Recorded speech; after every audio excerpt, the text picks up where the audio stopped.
ऐसे सुगर मर्द के पाए के कहा तो बड़े गुरु जी का कहे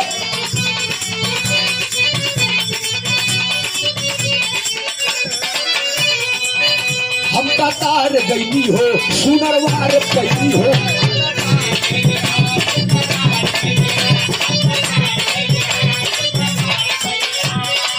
अपने पिया के प्यार में सवारे गईनी हो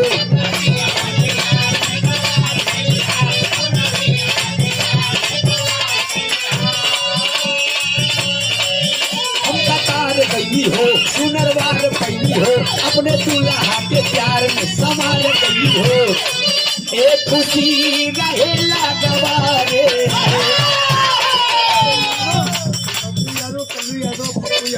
तार गई हो सुनरवार पैनी हो अपने साजना के प्यार में संवार गई हो एक खुशी रहेला गवारे एक खुशी रहेला कमरे सखी की आवाज सुनारे आए आए रे सखी सैया तुम्हारे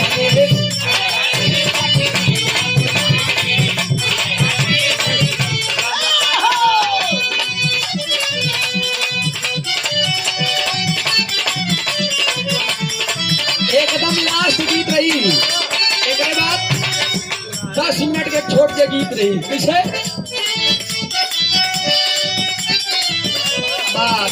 तमाम गीत आए हैं गुरुदेव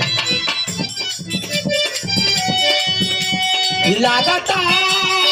कभी दीवाना हो फोटो के रोजाना हो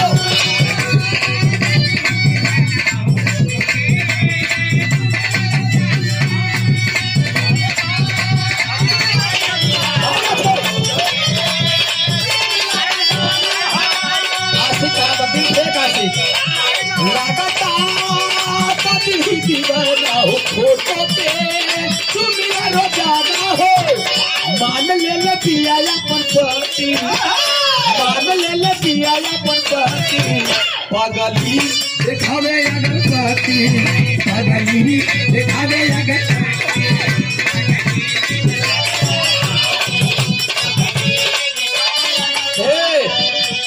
पूजा कार्य लेके धूप बत्ती पूजा कार्य लेके बत्ती पगली दिखावे अगरबत्ती पगली दिखावे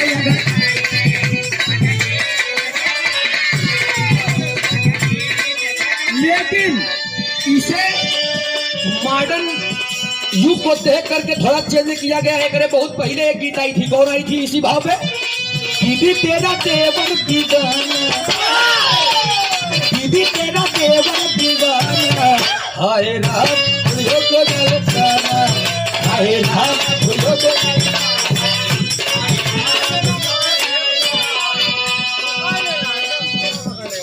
करो हारमोनियम बंद हो जाए। लेकिन कविता आए के मंच पे हाँ तनिक मिजाज और बनाए दो, यही सर्कल लड़ी टूटन नहीं बा।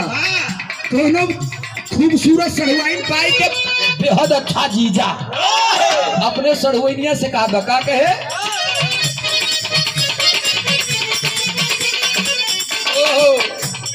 कहे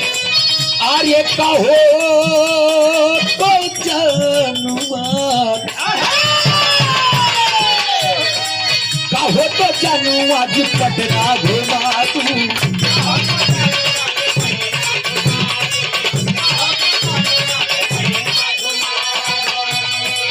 चल के बाजरिया में शॉपिंग करा दूं। बहुत अच्छा दिन बहादुर हो तो जानू आज पटना घुमा दूं, चल के बाजरिया में शॉपिंग करा दूं। नीलबड़ी मंदिर के गेट पाती जा, वीडियो बना के टालंट पाती जा, बुलेट पाती जा हो बुलेट पाती जा, बुलेट पाती जा हो बुलेट पाती जा, ले जानी घुमाती बुलेट पे जीजा, बुलेट पे जीजा।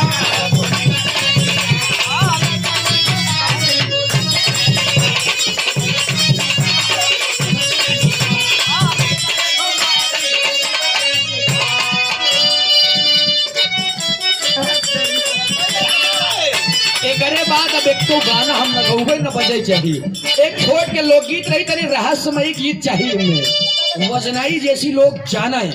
बिरहा बेरा हो रहा है लेकिन हम लोग चाहेंगे बिरहा के कलाकार चाहिए तो बचा लेगा। कहेगा कबो बेली कबो पाप तू नचावला,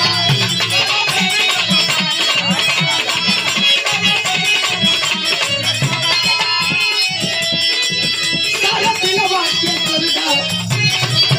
सारा सादा के पैसा धइला,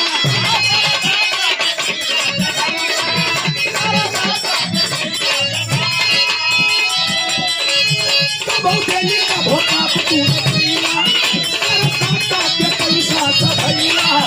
अनिदाया करी हलिया बनाते,